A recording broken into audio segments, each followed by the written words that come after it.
Ini sebuah kisah nyata yang terjadi di Riyadh. Tapi sang pelaku berharap kisahnya dapat disebarkan agar dapat memberikan manfaat kepada siapapun. Dahulu aku adalah seorang remaja putri yang nakal. Aku mengecat rambutku dengan warna-warni setiap waktu dengan mengikuti model yang sedang trend. Aku juga mengenakan pewarna kuku yang nyaris tidak pernah kuhapus, kecuali untuk merubah warnanya. Abayaku hanya kuletakkan di atas pundakku agar dapat menarik perhatian para pemuda. Aku sengaja ke pasar dengan memakai wewangian dan perhiasan yang menarik. Iblis benar-benar telah menggodaku untuk melakukan semua dosa, yang kecil maupun yang besar. Lebih dari itu semua, aku tidak pernah sujud kepada Allah sekalipun. Aku bahkan tidak tahu bagaimana mengerjakan salat. Yang lebih mengherankan adalah karena aku seorang guru dan pendidik anak-anak. Guru yang selalu dipandang dengan penuh penghormatan. Aku mengajar di salah satu sekolah yang terletak jauh dari kota Riyadh. Aku selalu meninggalkan rumahku setelah salat subuh, dan tidak kembali kecuali setelah salat ashar. Yang penting waktu itu kami adalah sekelompok guru perempuan. Di antara mereka, akulah satu-satunya yang belum menikah. Di antara mereka ada yang baru saja menikah, ada yang tengah mengandung. Ada pula yang sedang menjalani cuti melahirkan. Aku pula satu-satunya di antara mereka yang telah mencabut rasa malunya. Aku biasa ngobrol dan bercanda dengan sopir seperti ketika aku berbicara dengan salah satu kerabatku.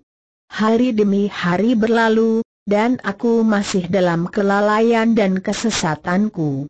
Pada suatu pagi, aku bangun terlambat.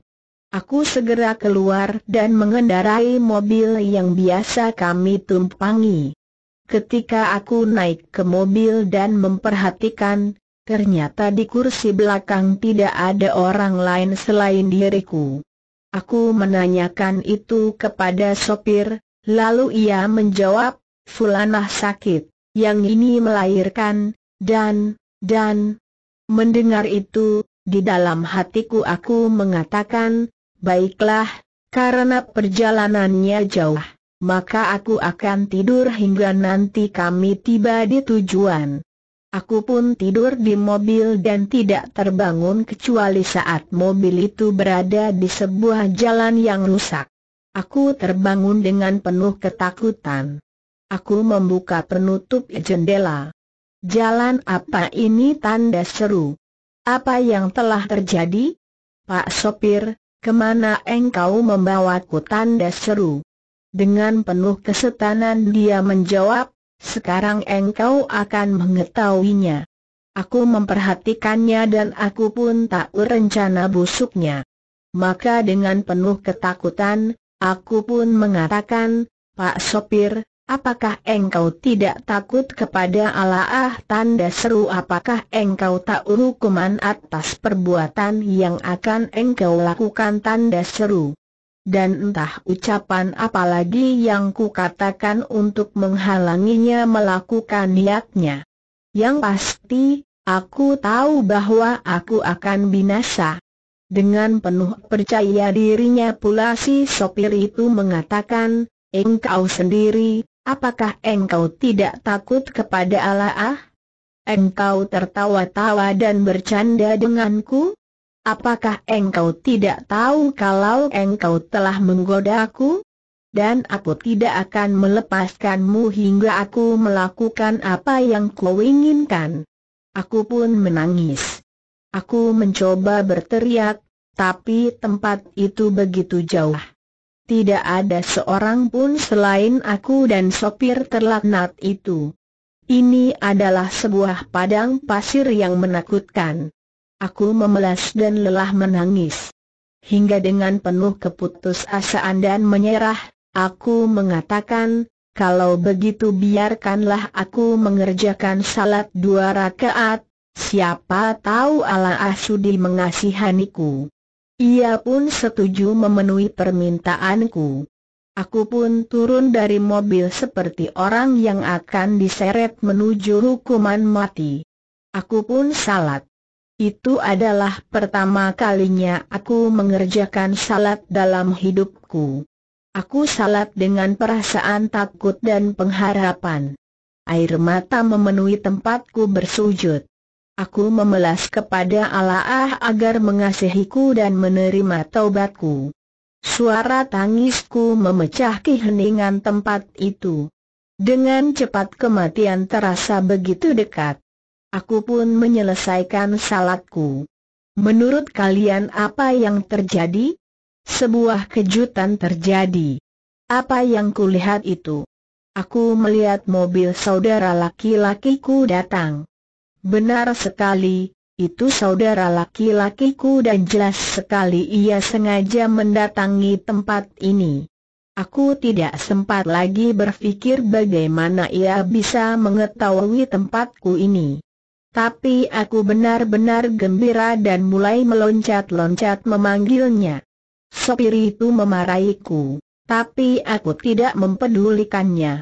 Yang kulihat adalah saudaraku yang tinggal di Syarkiah dan saudaraku yang lain adalah yang tinggal bersama kami.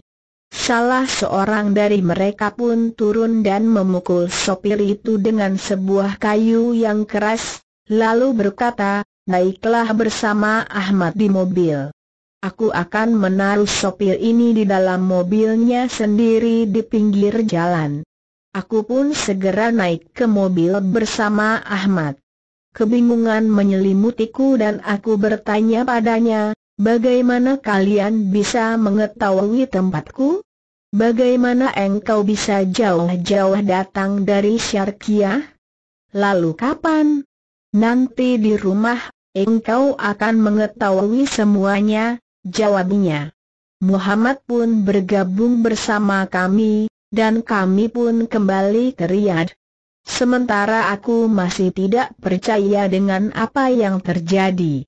Ketika kami tiba di rumah, saudara-saudaraku itu mengatakan, "Pergilah menemui ibu dan sampaikan padanya apa yang terjadi. Kami akan kembali sebentar lagi." Aku masuk menemuinya di dapur. Segera aku memeluknya sambil menangis. Aku ceritakan kisahku padanya. Lalu dengan penuh rasa kaget, ibu berkata, "Tapi memang Ahmad masih di Syarkiah. Sedang Muhammad masih tidur di kamarnya."